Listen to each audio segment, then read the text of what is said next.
করছে বর্ষা। আগামীকাল বুধবার থেকেই দক্ষিণবঙ্গে বর্ষা মঙ্গল শুরু হচ্ছে। দক্ষিণ পশ্চিম মৌসুমি বায়ুর অনুকূল পরিস্থিতি তৈরি হচ্ছে, যার ফলে আজকে থেকেই শুরু হচ্ছে ভারী বৃষ্টি। উত্তরবঙ্গে ইতিমধ্যেই অতি ভারী বৃষ্টির সতর্কতা জারি করা হয়েছে। বজ্রবিদ্যুৎ সহ বৃষ্টির পাশাপাশি ঘন্টায় সর্বোচ্চ 50 কিলোমিটার গতিবেগে দমকা ঝড়ো হাওয়া বইতে পারে। সুপ্রিয় দর্শক, আজ 17 জুন মঙ্গলবার। এই মুহূর্তে আবহাওয়া দপ্তরের গুরুত্বপূর্ণ খবর হলো তীব্র দাবদাহের পর স্বস্তির বার্তা নিয়ে আসছে আবহাওয়া 20। তাপমাত্রা কমবে এবং মৌসুমী বায়ু এগিয়ে আসছে। আজ থেকে জেলায় জেলায় বৃষ্টি শুরু হচ্ছে এবং আগামী 7 দিন টানা বৃষ্টির সম্ভাবনা রয়েছে। একাধিক জেলায় ভারী বৃষ্টি হতে পারে বলে জানিয়েছে আবহাওয়া দপ্তর। বঙ্গোপসাগরের ঘূর্ণাবর্ত এবং বৃষ্টির পূর্বাভাস।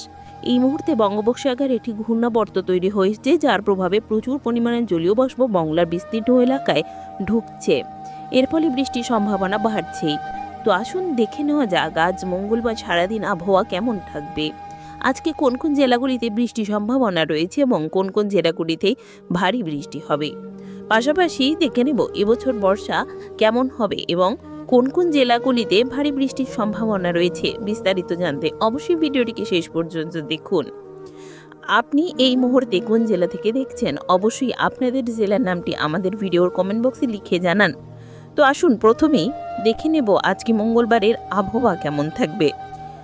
দেখুন, উপগ্রহ চিত্রে এই মুহূর্তে দেখা গেছে যে আজ মঙ্গলবার সকাল থেকে পশ্চিমবঙ্গ, বাংলাদেশ, বিহার, ঝাড়খণ্ড, উড়িষ্যা, পাশাপাশি মেঘালয়, আসাম, ত্রিপুরা, মিজোরাম, মণিপুর এই সমগ্র অঞ্চলে আকাশ পুরোপুরি মেঘলা রয়েছে।